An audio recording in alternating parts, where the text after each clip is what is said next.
My birthday is March 15th. I have known since I was 8 years old that my father knew this and chose not to call. Not because I had evidence at 8. Because by 8, I had already learned the particular skill of a child whose parent is inconsistently present. The skill of distinguishing between forgot and chose not to. They feel different. Forgot has a specific texture of genuine absence. Chose not to has an entirely different texture. Quieter. More deliberate. The texture of a decision rather than an oversight. My father chose not to call on my birthday for 22 years. On my 23rd birthday, he called at 7 in the morning. I was still asleep. The phone rang, and I saw his name on the screen, and I lay in my bed in my apartment in Portland, Oregon, for 3 full rings before I answered because I was 23 years old and my father had never called on my birthday, and I needed 3 rings to understand that what I was looking at was real. I answered. He said, "Happy birthday, Nina." His voice was different. Not dramatically different. Slightly. The particular quality of a voice that is carrying something it has not carried before, and that has not yet learned how to carry it without the carrying being visible. I said, "Thank you, Dad." He said, "How are you?" I said, "Fine." He said, "Good." And then there was a silence that lasted perhaps 4 seconds, but contained considerably more than 4 seconds worth of material. Then he said, "I wanted to call. I should have called before. I am sorry I did not call before." I sat up in my bed. I said, "Dad, is everything okay?" He said he had something to tell me. He told me. Lung cancer. Stage 3. Diagnosed 2 weeks earlier. His oncologist was optimistic about treatment, but realistic about timelines, and about the particular category of optimism that stage 3 lung cancer in a 61-year-old man warranted. I sat in my bed in Portland, Oregon on my 23rd birthday, holding my phone while my father told me he had cancer, and I felt approximately 6 things simultaneously, none of which were simple enough to name individually. Then he said, "I wanted you to hear it from me, not from your aunt, not from anyone else." I said, "Thank you for calling." He said, "Of course." And I thought, of course. As though calling were obvious. As though 22 birthdays without a call had been some other person's pattern, and this was simply the obvious thing that person should have done all along. I did not say that. I said I would come visit soon. He said he would like that. We hung up. I lay back in my bed and looked at the ceiling of my Portland apartment and understood that my life had just moved into a different chapter than the one it had been in the moment before my phone rang. My name is Nina Calloway, and I am 28 years old, and my father, Thomas Calloway, is the most complicated person I have ever tried to love. Not complicated in the way that serves as a polite excuse for bad behavior. Complicated in the way that requires honest accounting. The acknowledgement of both what was absent and what was genuinely present, even when the presence was inconsistent and its absence left damage. My parents divorced when I was 6.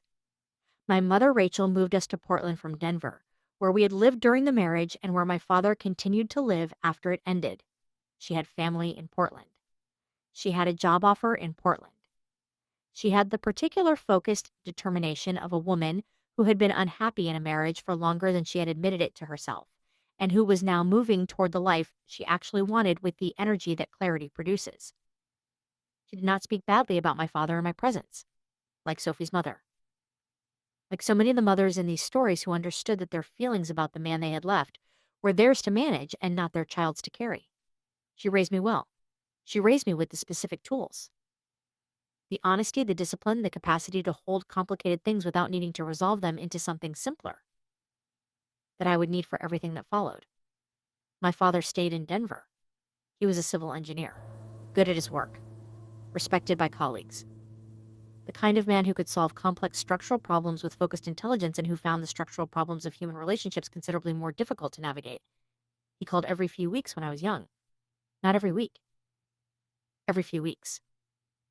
The calls had a specific quality, warm at the surface and slightly effortful underneath. The quality of someone who genuinely cared and genuinely did not know how to translate that caring into consistent action across distance. He visited twice a year. Christmas and one summer week. He showed up for those visits with presence and energy, and the particular concentrated attention of someone making up for absence through intensity of presence during the time available. I had loved those visits. I had also counted the days between them and found the counting painful. By the time I was 16, I had stopped counting and started simply living with the shape of things as they were, rather than measuring the gap between what they were and what I had wanted. By 20, I had built a life that was full enough that the specific absence of my father's consistent presence was one element of its texture rather than its defining quality. By 23, I had answered a call on my birthday for the first time. I flew to Denver 3 weeks after his call. My father lived alone in a house in the Washington Park neighborhood that he had bought 12 years earlier, and that had the specific quality of a space inhabited by a person who spent most of their mental energy elsewhere. Functional, clean enough, largely devoid of the particular personalization that makes a house feel inhabited rather than occupied. There were photographs on one shelf in the living room. Mine were there, not prominently. Not displayed with the deliberate intention of a parent who wants visitors to understand that they have a child they are proud of. Simply there, among other photographs. A professional headshot from 15 years ago. A photograph of his parents. A picture from a work project he had been proud of. And 2 photographs of me. One from my high school graduation that my mother had mailed him. One I did not recognize until I looked more closely. It was me at approximately 10 years old. Summer. I was standing at the edge of what appeared to be a lake, holding a fishing rod and squinting into the sun with the expression of a child who has been asked to hold still for a photograph and is finding holding still difficult. I did not remember the photograph being taken. I did not immediately recognize the lake.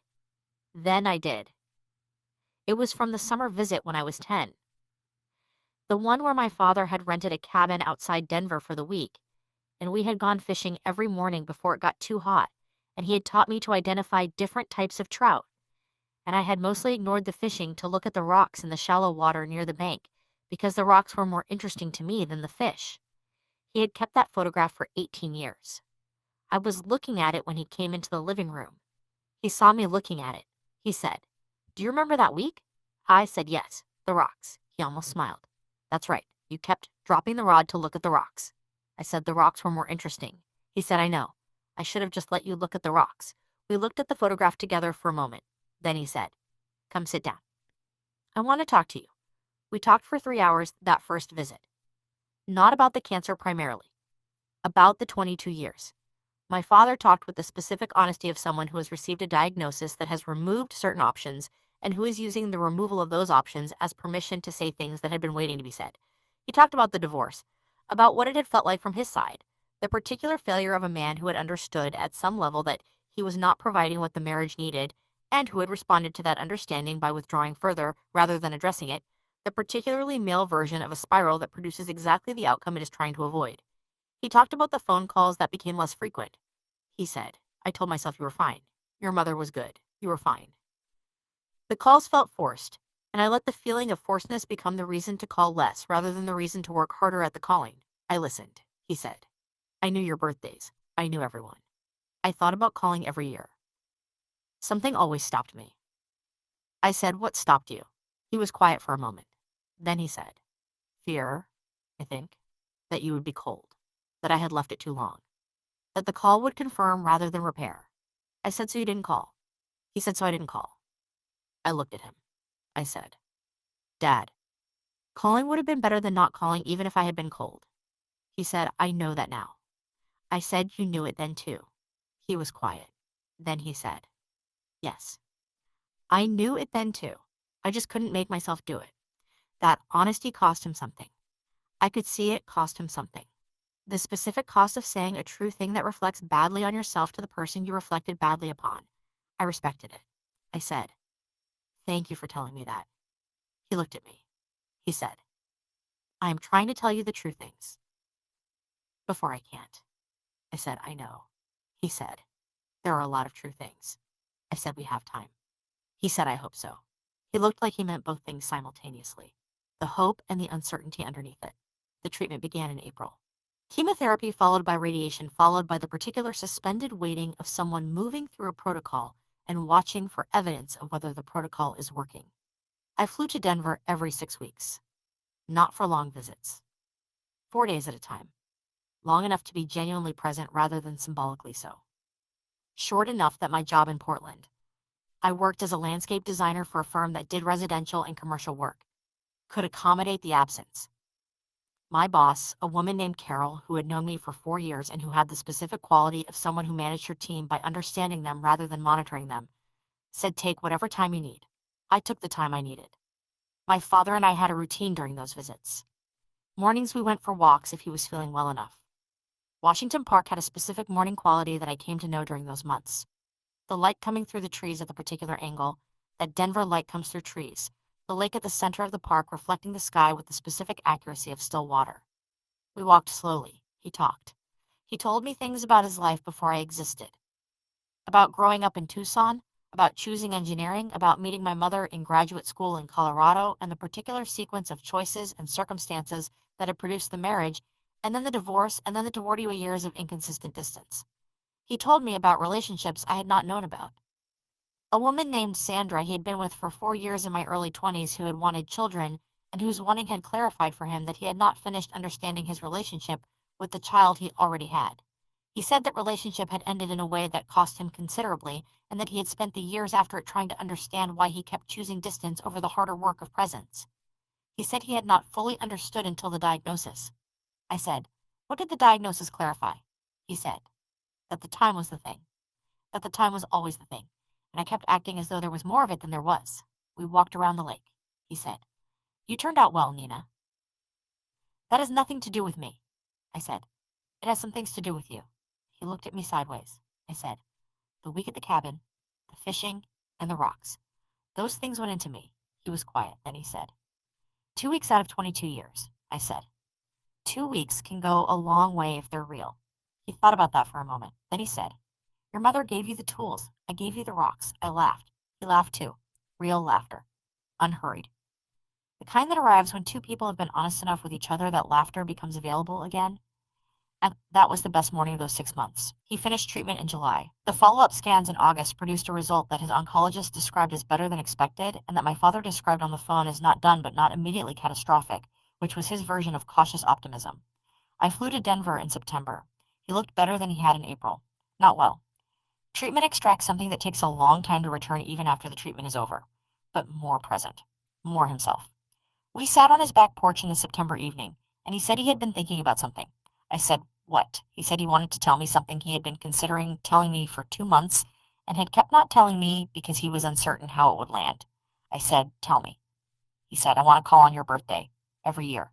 From now on, if that is something you want." I looked at him. He said, "I know I should have been calling you for 22 years. I know this is not a repair of 22 years. I just want to know if going forward, if the call would be welcome." I thought about March 15th. About 22 mornings I had woken up knowing my phone would not ring with his name on the screen. About the morning it had rung. I said yes. The call would be welcome. He nodded slowly. He said, "I will call at 7. I said, "Maybe not 7. I was asleep." He almost smiled. He said 8 then. I said 8 is fine. We sat on the porch for a while longer. The Denver evenings settled around us with the particular quality of late September in Colorado. The days still warm, with the evenings already carrying the reminder that the season is changing and that the warmth is on loan rather than permanent. I thought about how long it had taken to get to a back porch in September, having the conversation about birthday calls. 23 years. I thought about whether I was angry about the 23 years. The honest answer was that I was, and I wasn't simultaneously. Both things continued to be true in the way my mother had taught me that true things could be simultaneously true without requiring resolution into something simpler. I was glad to be on the porch. I was sad about the porches that had not happened. Both of those sentences were accurate. I held them both. My father called on March 15th the following year, at 8 in the morning. I was awake. I was awake because I had set my alarm for 7:45 because I did not want to miss the call, even though I had told myself I would handle it the same whether I was awake or asleep. I was not going to handle it the same if I was asleep. I answered on the first ring. He said, "Happy birthday, Nina." His voice was different from the year before. The year before there had been the cancer in it. The weight of a diagnosis, the particular quality of a voice carrying news and regret simultaneously. This year it was simply his voice, saying happy birthday to his daughter on her birthday. I said, "Thank you, Dad." He said, "How you are?" I said, "I am good. Really good." He said, "Tell me."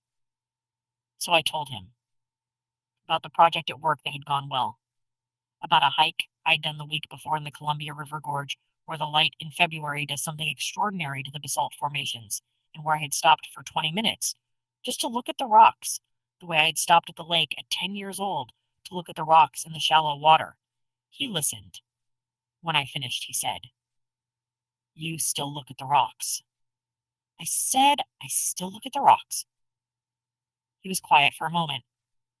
Then he said, "I am glad about that." I said, "Me too." We talked for 40 minutes. 40 minutes of ordinary conversation about ordinary things. His recovery, my work, a book he was reading, a restaurant in Washington Park he had discovered that I should try next time I visited. Ordinary. After 23 years of extraordinary in its absence, ordinary was everything. I am 28 years old, and my father calls on March 15th every year at 8 in the morning.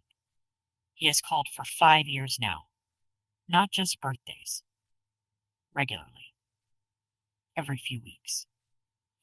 Not because I have asked him to call regularly, and not because he has promised to call regularly, but because somewhere in the 6 months of visits and walks around the lake and conversations on the back porch, the pattern of calling became simply what he did rather than something he had to overcome resistance to do.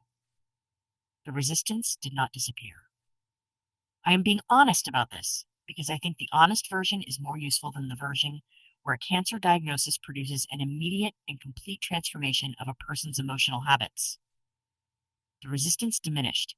He worked against it consistently. That is the accurate description of what happened. My mother knows about the birthday calls. I told her after the first one. She was quiet for a moment after I told her. The particular quiet of someone processing information about a person they have many complicated feelings about. Yeah, she said. I am glad he called. I said, me too. She said, did it feel okay? I said it felt strange and right simultaneously, she said. That sounds about right. She has never asked me more than she asks, and she has never offered opinions I have not requested. That has been consistent for 22 years. It is one of the specific gifts she gave me that I did not fully appreciate until I was old enough to understand how much discipline it required. My father asked me once during a walk what I thought my mother had done right. I thought about it. Then I said, she never made me choose. He was quiet for a moment. He said, between us. I said yes. He said, that must have been hard for her. I said, I think it was. He said, tell her I said thank you. If that would not be strange. I told her. She was quiet for a moment. Then she said, tell him I said he is welcome. If that would not be strange. It was a little strange. It was also the most genuine exchange my parents had managed in 22 years, and it had traveled through me as the carrier because I was the thing that connected them and always had been.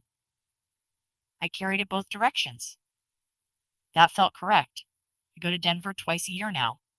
Not 6-week intensive visits anymore. The urgency of the treatment period has passed into something more settled, Christmas and one summer week.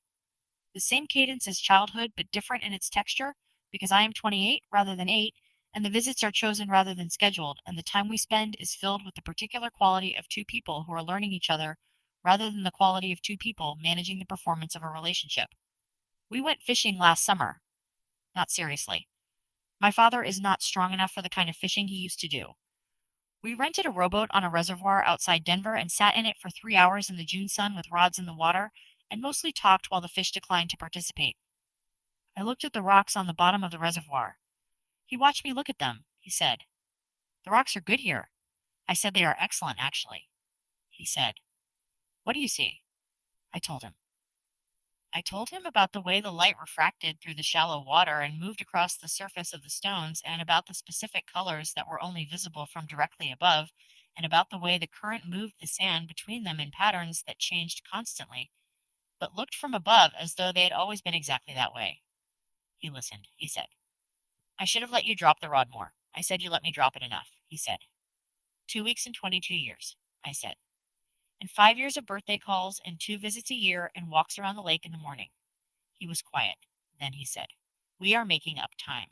I said, "Yes." He said, "Is it enough?" I thought about that question honestly, the way my mother had taught me to think about true things, without collapsing complexity into something simpler, without pretending that 22 years of inconsistent presence could be undone by 5 years of consistent effort, but also without pretending that 5 years of consistent effort did not matter. I said, "It is not enough for the years that are gone, but it is enough for the years that are here." He looked at the water. He said, "I will take that." I said, "I know." We sat in the rowboat while the fish ignored us and the June light moved across the reservoir and the rocks on the bottom held their particular still patterns under the current. It was a good afternoon. It was not all the afternoons that had not happened. It was also genuinely good. Both of those things were true. I held both of them. I am learning to hold both of them more easily with time. That is what repair looks like when it is real. Not the erasure of what was absent, the building of what is present. Stone by stone. Slowly. Honestly. In the time that remains, thank you for being here today. If this story meant something to you, please share it with someone who might need the reminder.